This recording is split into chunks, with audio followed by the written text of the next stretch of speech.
次都会必点这道菜品。欢迎夏天过来吃哦。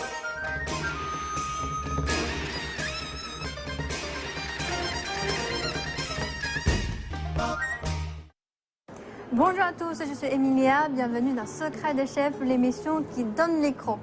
Aujourd'hui, nous continuons notre série gastronomique dans le quartier central des affaires de Pékin, le fameux BCCPT. Le restaurant à découvrir aujourd'hui s'appelle Qingshuiting. Il est populaire parmi les gourmets chinois pour sa cuisine authentique du Hubei, une province dans le centre de la Chine. Et aujourd'hui, c'est le chef Dong qui va nous faire partager ses recettes avec les ingrédients du Hubei.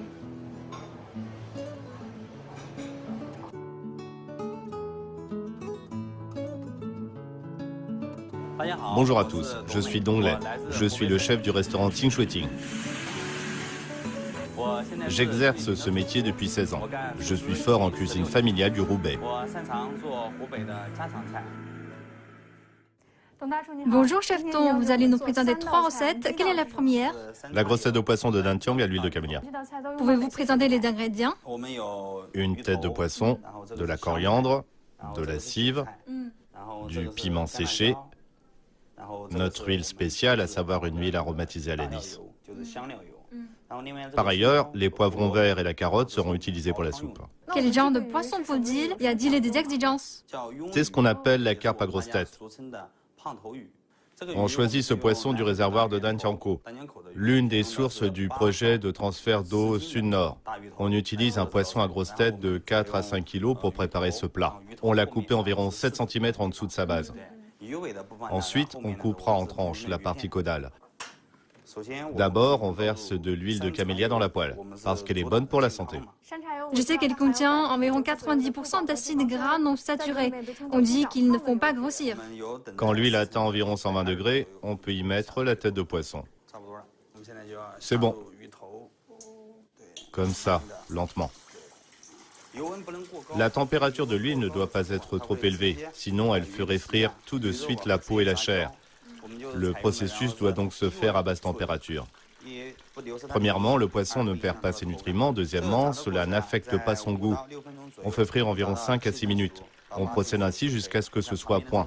Regardez la chair sur le côté, elle est maintenant bien blanche. Quand on enlève le poisson, il faut éviter qu'il ne s'émiette. Oui, comme il était frit à basse température, il est très tendre. Il faut donc prendre son temps. Ensuite, on ajoute la soupe. Comment la prépare-t-on? Les principaux ingrédients sont du persil, du poivron vert, de la carotte, de l'huile de colza, du saindoux et de l'huile de camélia. Pourquoi 3 types de substances grasses? L'huile de colza donne cette couleur jaune et celle de camélia est plus nutritive et plus saine. Quant au saindoux, il est délicat et doux. Combien de temps dure la cuisson? On fait bouillir pendant 2 minutes. On peut ajouter les tranches de poisson. On les a coupées dans la partie caudale et on les a marinées. On les met sur les 2 côtés. Il n'y a pas de gaspillage. Vous pouvez ainsi manger de la chair du poisson en mangeant sa tête. Suffit les cuisses rapidement, non? Tout à fait. Comme ils sont couverts de fécule, remuez-les. Sinon, ils risquent de coller au fond. Ajoutez ensuite de l'huile spéciale. Nos ingrédients principaux sont l'anis étoilé, la cannelle, l'Alpinia tonkinensis ganep et les feuilles de laurier. Il y a aussi du poireau, du gingembre et de l'huile de colza. On met les cives, puis la coriandre. Comme ces 2 ingrédients sont faciles à cuire, ce n'est pas nécessaire de les mettre en dessous. Bon, c'est fait. Maintenant, on met de côté.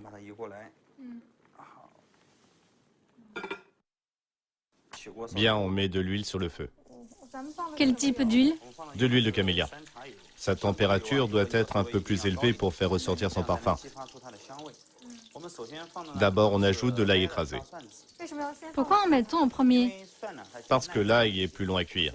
On le fait d'abord frire jusqu'à ce qu'il soit doré et sente bon. Puis on ajoute le piment. Si vous mettiez le piment d'abord, il brûlerait. Ajoutez ensuite le piment séché. Il est parfumé, mais n'est pas fort du tout. On fait frire à feu vif jusqu'à ce qu'il change de couleur. C'est bon. Versez dessus.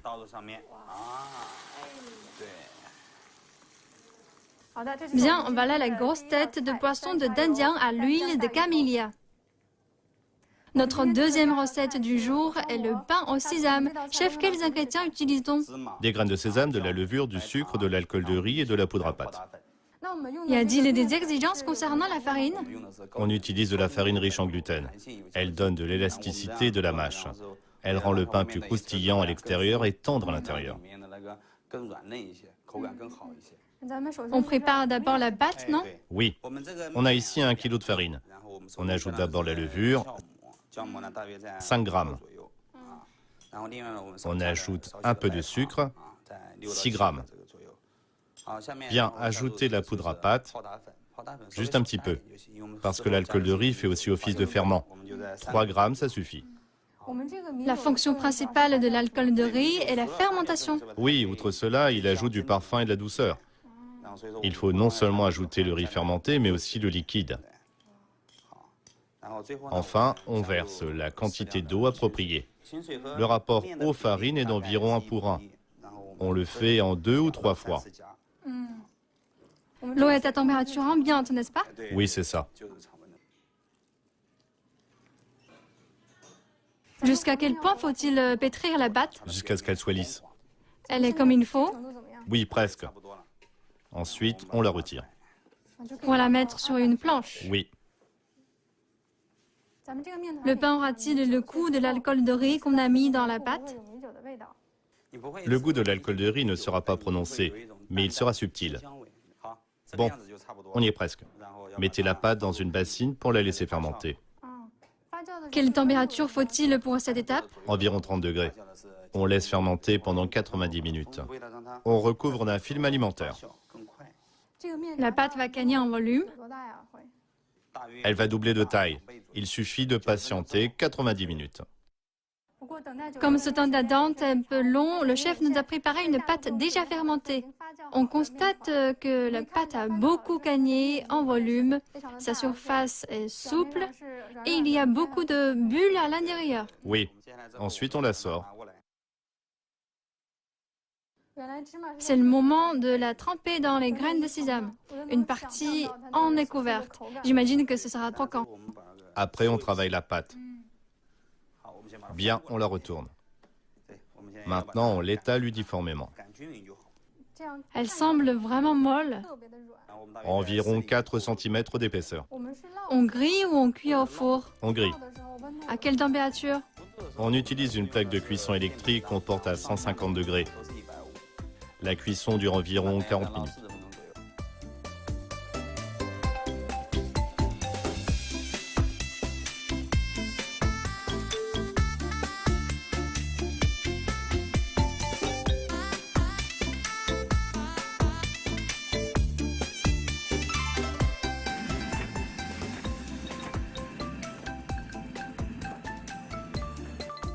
Bien, notre deuxième recette du jour, le pain au sésame, est prêt. Devant nous se trouvent les ingrédients de notre troisième recette. Pouvez-vous nous les présenter? Il y a de la racine de lotus, des côtelettes et de l'os à moelle pour faire le bouillon. Pour l'assaisonnement, il faut de la cannelle et du piment séché. Ce dernier n'est pas fort. Il y a aussi de l'anis étoilé, du poireau et du gingembre. Et nous gardons les scies pour la fin. Pour la présentation, Oui, il y a aussi du sel. l'ingrédient principal est la racine de lotus, n'est-ce pas? Oui, celle-ci provient du lac Rong, dans ma province natale du Roubaix. La racine de lotus du lac Rong est célèbre en Chine. On utilise celle qui a 9 trous. Étant donné le nom du plat, rien d'étonnant à ce qu'il y ait des côtelettes. Pourquoi utilise-t-on de l'os à moelle? Parce que les côtelettes sont peu grasses et ont peu de moelle. On utilise surtout cet os pour le bouillon. Pendant combien de temps faut-il cuire le bouillon? 5 à 6 heures à feu vif. Faut-il d'abord blanchir les côtelettes? Oui, avec de l'eau froide. Une cuisson lente avec de l'eau initialement froide permet d'éliminer les impuretés. Si vous utilisez de l'eau chaude ou bouillante, la viande se resserrera directement en surface. Ça veut dire? De sorte que l'odeur et le sang à l'intérieur ne sortiront pas. L'eau est maintenant à ébullition.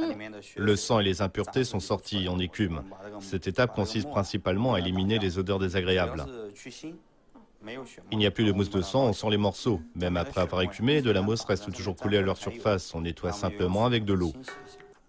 On va maintenant les faire sauter. Qu'utilise-t-on pour ça? Du saindoux. Faites chauffer. On peut ajouter du poireau et du gingembre. Le saindoux est blanc et solide à température ambiante, non? Oui. Le voici avant de le mettre à la poêle. Il se liquéfie à la chaleur. On fait d'abord frire le poireau et le gingembre. Quand le poireau a doré, c'est bon. Ajoutez un peu de piment séché. Ce plat sera-t-il épicé? Non, ce piment est parfumé mais pas fort. On ajoute maintenant un peu d'anis étoilé et 2 morceaux de cannelle pour donner de l'arôme. Faites sauter à feu doux. Un feu vif donnerait de l'amertume à l'anis. Ensuite, ajoutez les côtelettes qu'on vient de préparer. C'est pour enlever l'eau à leur surface et leur donner plus de goût. Il ne faut pas les cuire trop, sinon la viande deviendrait coriace. Bien, on sent de bonnes odeurs. Oui. On ajoute le bouillon fait avec l'eau samoile. Un bouillon cuit pendant 5 à 6 heures. Quand ça bout, on ajoute la racine de lotus. Il faut attendre. De plus, il ne faut pas utiliser de casserole en fer pour cuire les racines de lotus. Elles noirciraient. Notre bouillon est à ébullition. On peut maintenant ajouter la racine de lotus. On met du sel en fonction de ses goûts. Une fois qu'il est dilué, on verse dans une marmite et on fait mijoter.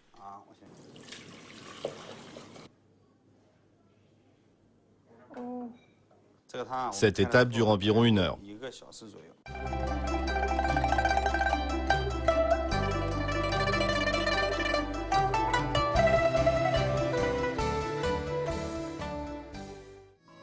Voilà, nos 3 recettes du jour sont prêtes. C'est le moment de passer à la dégustation. Je vais commencer avec la tête de poisson. Regarde-moi cette couleur que donnent les piments rouges. Je suis très curieuse d'y goûter. On commence d'abord avec la chair. C'est très tendre et un peu glissant.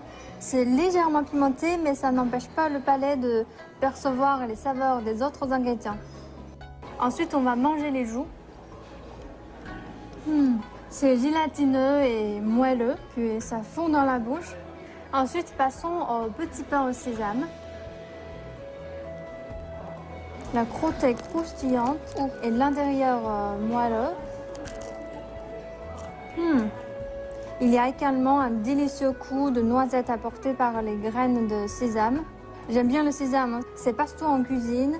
Il parfume aussi bien les plats salés ou les pains que les desserts. Maintenant, je vais faire à la chinoise, tremper le pain dans la sauce de la tête de poisson et le laisser s'imprégner pendant quelques secondes.